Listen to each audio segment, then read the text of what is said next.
हैं, आप और हमारे से भक्ति करवाने उतरे हैं। भक्ति हेत से उतरे और पाया हमें दीदार। वाणी नंबर 2। गरीब ऐसा सतगुरु हम मिला, अलल पंख की जात, और काया माया ना वहां, नहीं पांच तत्व का गात। सरलार्थ, एक अलल पंख अनिल वायु में रहने वाला पंख यानी पक्षी है, उसको संत भाषा में अनल पंख कहा जाता है। आकाश में रहता था। वर्तमान में प्रदूषण के कारण बहुत सी पक्षियों की प्रजातियां समाप्त हो चुकी हैं। यह पक्षी द्वापर युग तक रहा, यानी जो ये अलल पक्षी था ये केवल द्वापर युग तक ही था। उसके बाद में वायुमंडल में पॉल्यूशन बहुत ज्यादा हो गया, प्रदूषण बहुत ज्यादा हो गया, जिस कारण से उसकी प्रजातियां नष्ट हो गई। यह सदा आकाश में रहता है। इसके 4 पैर होते थे। आगे के पैर बहुत छोटे थे, पीछे के पैर आगे वाले से 4 गुना बड़े होते थे। वह इतना शक्तिमान था कि 4 हाथियों को चारों पैरों के पंजों में टांग कर आकाश में उड़ जाता था। अलल पंख आकाश से अंडा उत्पन्न कर देता था। पृथ्वी के उस भाग में अंडा छोड़ता था जिस भाग में केले का वन होता था। केले का वन 50-60 किलोमीटर के क्षेत्रफल का होता था। केले के पेड़ आपस में ऊपर से एक दूसरे में फैले होने के कारण आकाश से गिरने वाले अलल पंख के अंडे का बचाव हो जाता है। यदि अंडा सीधा पृथ्वी पर गिर जाए तो बच्चा तुरंत मर जाएगा। अलल पक्षी का अंडा बहुत बड़ा होता था। आकाश से मां के पेट से निकलकर वायु में से होता हुआ नीचे को गिरता है। वायु की घर्षण से गर्मी प्राप्त करके पृथ्वी तक आते आते अंडा पक जाता था और केले के पेड़ों की झुरमट पर गिरने के कारण उसकी गति धीमी हो जाती थी। केले के पेड़ों को तोड़कर अंडा कम वेग से पृथ्वी पर गिरता था। उस कारण से अंडा फूट जाता था परंतु बच्चा सुरक्षित रहता था। जब तक वह पक्षी बच्चा उड़ने के योग्य नहीं हो जाता, अर्थात पूरा पक्षी नहीं बनता, तब तक अन्य पक्षियों के साथ रहता, उड़ता तथा छोटे जानवरों को खाता रहता था। उस बच्चे के माता पिता ऊपर आकाश में ही रहते हैं। वे हर समय अपने बच्चे की चिंता में, उसी की याद में पृथ्वी पर ध्यान रखते। बच्चा कैसे रह रहा होगा, कब आएगा। दूसरी ओर वह बच्चा भी अपने माता पिता को याद करके व्याकुल रहता कि कब मैं बड़ा हूं और अपने माता पिता के पास अपने परिवार में जाऊं और अपने माता पिता से मिलूंगा। यानी अलल पक्षी का उदाहरण देकर गुरुदेव भगवान हमें समझाना चाह रहे हैं कि जिस प्रकार वो अलल पक्षी का बच्चा जो ऊपर से अंडे के रूप में आता है, नीचे फिर वो बच्चा बनता है, फिर युवा होता है, यहाँ पर रहता है, खाता है, पीता है, अन्य पक्षियों में खेलता है, लेकिन उसका ध्यान, उसकी सुरती सदैव अपने माता पिता में रहती है कि मैं यहाँ का निवासी नहीं हूँ, ये मेरा लोक नहीं है, यहाँ तो मैं नीचे गिर गया, मुझे वापस ऊपर ही जाना है। वो संसार में रहते हुए भी उसका चिंतन, उसका ध्यान सदैव अपने माता पिता में, अपने निज घर में रहता है। तो गुरुदेव हमें समझाना चाह रहे हैं कि ठीक इसी प्रकार अब तुम्हें ज्ञान हो गया, तुम्हें सृष्टि रचना के माध्यम से ये पता चल गया है कि काल के षड्यंत्र में फंसकर तुम सतलोक से अलल पक्षी के बच्चे की तरह नीचे आ गिरे। ये तुम्हारा लोक नहीं है, तुम्हारा घर नहीं है, ये काल का लोक है। और अब जब तुम्हें ये ज्ञान हो जाए, तुम्हें जब सच्चा सतगुरु मिल जाए, तो जब तक हमारी भक्ति पूरी नहीं होती है तब तक हमने इस गंदे लोक में रहना भी है, लेकिन सिर्फ अपनी भक्ति को संपूर्ण करने के मकसद से। बाकी हमारा ध्यान, हमारा चिंतन सदैव सतलोक में जाने की तरफ ही होना चाहिए कि अब मुझे यहाँ और जन्म नहीं चाहिए। जिस दिन मेरी भक्ति मेरा गुरुदेव भगवान पूरी करवा देगा, मुझे तुरंत यहाँ से निकलना है। उसके लिए हमने पहले से तैयारी करनी पड़ेगी। हमने हर प्रकार से गुरु मर्यादा में रह के हर प्रकार से काम, क्रोध, लोभ, मोह, अहंकार जो गुरुदेव हमें बताते हैं, हमें कैसे उनसे दूर हटना है, कैसे हमने अपना ध्यान सतलोक में लगाना है, वो रिहर्सल हमने सदा करते रहना है। अब भाई और बहनों, ये दया उस अलल पक्षी के बच्चे की तरह ध्यान, सोच, चिंतन, ये केवल आप और हम सत्सेवकों के ऊपर परमात्मा की दया हुई है। अन्यथा हमारे ही गुरु भाई बहन, सतलोक आश्रम मैनेजमेंट हरियाणा से जुड़े हुए भाई बहन, आज देखिए किस प्रकार से वो लोग राजनीति में धंस गए हैं। कभी कांग्रेस का समर्थन करते हैं, उनकी रैलियों में जाते हैं, कभी बीजेपी वालों का समर्थन करते हैं, उनकी रैलियों में जाते हैं, प्रधानमंत्री की रैलियों में धक्के खाते हैं, जगत वालों के साथ में आवश्यकता से ज्यादा यारी दोस्ती निभाते हैं। किस कदर हरियाणा के जाट आरक्षण में जबरदस्ती इन्होंने समर्थन दिया। जाट आरक्षण वालों ने इनसे समर्थन नहीं लिया, इन्होंने जबरदस्ती समर्थन दिया। राजस्थान के मृतक गैंगस्टर आनंदपाल सिंह की सीबीआई का इन्होंने जबरदस्ती समर्थन किया। जबरदस्ती उन लोगों को 5 लाख रुपए चंदे के रूप में भक्तों का दान दिया। राजपूत करनी सेना ने नहीं कहा कि हमें 5 लाख रुपए दो, जबरदस्ती इन लोगों ने दिया। ये जबरदस्ती कौन करवाता है? शैतान करवाता है, काल करवाता है। जब भगत की मर्यादा खंडित हो जाती है तो उसके सिर पर काल बैठ जाता है। अपना आश्रम चलाने के लिए धनाना गांव वालों के लिए इन्होंने गुरुजी की मर्यादाओं को तार तार करते हुए 50 लाख रुपए की लागत से धनाना गांव के बच्चों के लिए बैडमिंटन का स्टेडियम बनवा दिया।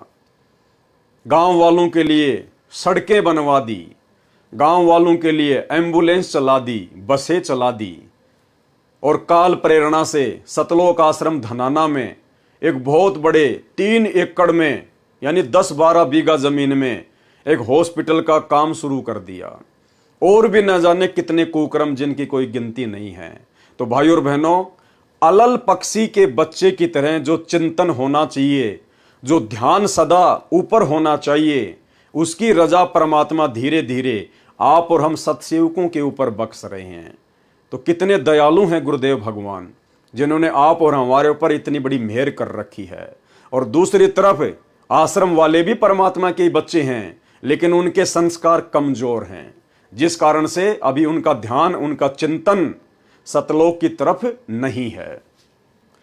दूसरी ओर वह बच्चा भी अपने माता पिता को याद करके व्याकुल रहता है कि कब मैं बड़ा हूं और अपने माता पिता के पास, अपने परिवार में जाऊं और अपने माता पिता से मिलूंगा।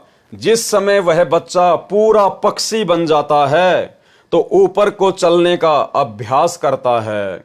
जिस प्रकार आज हम ज्ञान समझ में आने के बाद संसार से, रिश्तेदारों से, समाज से हम संघर्ष कर रहे हैं, तो वो बच्चा भी जैसे बड़ा होता है फिर वो अभ्यास करता है, तो ऊपर को चलने का अभ्यास करता है, बहुत ऊंचा उड़ जाता है। वहां से उसको हाथियों का झुंड दिखाई देता है जो केले के वन में ही रहता है। हाथी सैकड़ों की संख्या में इकट्ठे रहते हैं, केलों के पेड़ों को खाते हैं, उन्हीं पर लेटते हैं। अलल पंख जो बच्चे से पूरा पक्षी बन जाता था, एकदम हाथियों के झुंड पर झपट्टा मारकर 4 हाथियों को अपने चारों पैरों के मजबूत पंजों में फंसाकर उड़ाकर आकाश में उड़ जाता है।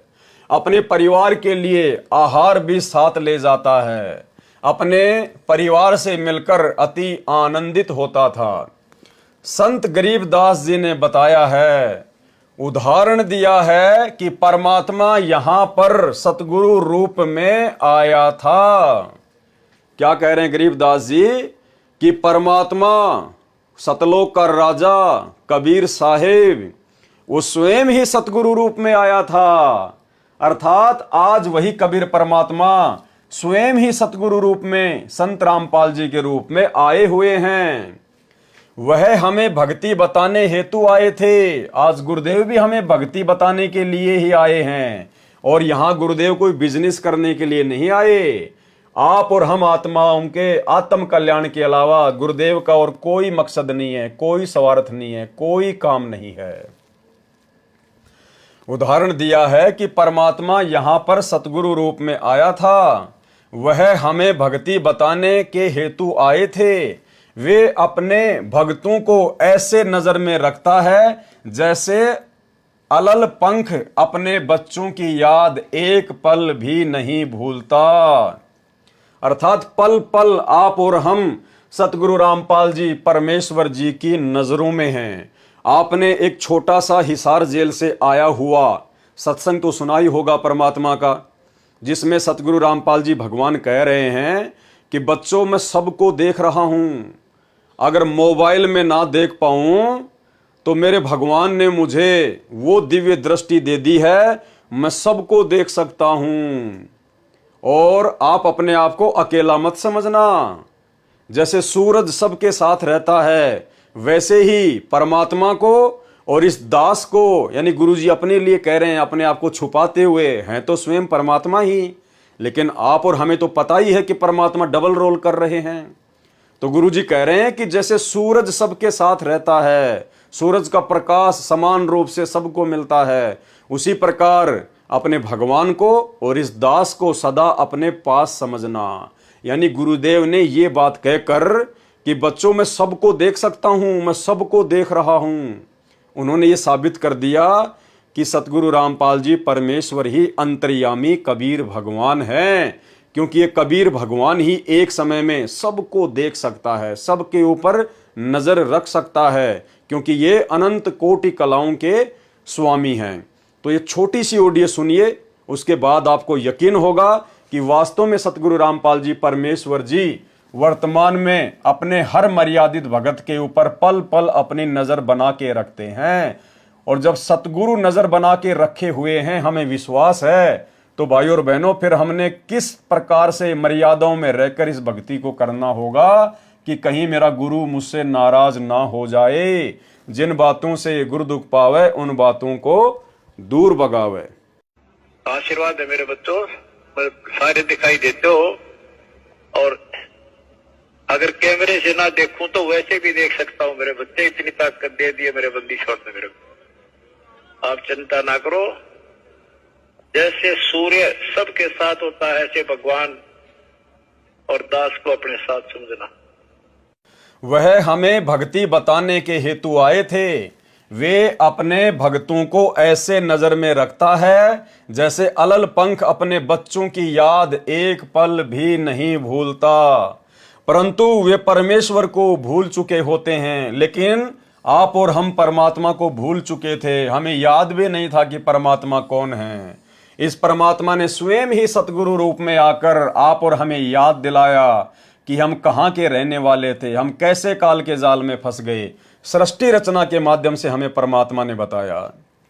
परंतु वे परमेश्वर को भूल चुके होते हैं, या तो भक्ति करते ही नहीं, या करते हैं तो पूर्ण परमात्मा को छोड़कर अन्य प्रभुओं या देवी देवताओं तथा भूतों पितरों भैरव आदि आदि की मनमुखी यानी मनमाना आचरण साधना करके अपना मानव जीवन नष्ट करते रहते हैं। इसलिए परमात्मा यथार्थ भक्ति की साधना के मंत्र तथा तत्व ज्ञान प्रदान करने के लिए सतगुरु रूप में यहाँ प्रकट होते हैं।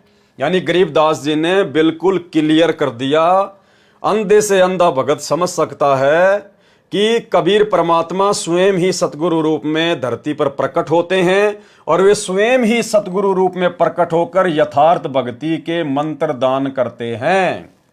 इसलिए परमात्मा यानी कबीर जी यथार्थ भक्ति की साधना के मंत्र तथा तत्व ज्ञान प्रदान करने के लिए सतगुरु रूप में यहाँ प्रकट होते हैं। जिस प्रकार सतगुरु रूप में आज वही कबीर परमात्मा संत रामपाल जी के स्वरूप में प्रकट है, जो हमें यथार्थ भक्ति के मंत्र भी दे रहे हैं और तत्व ज्ञान वाले सत्संग भी दे रहे हैं।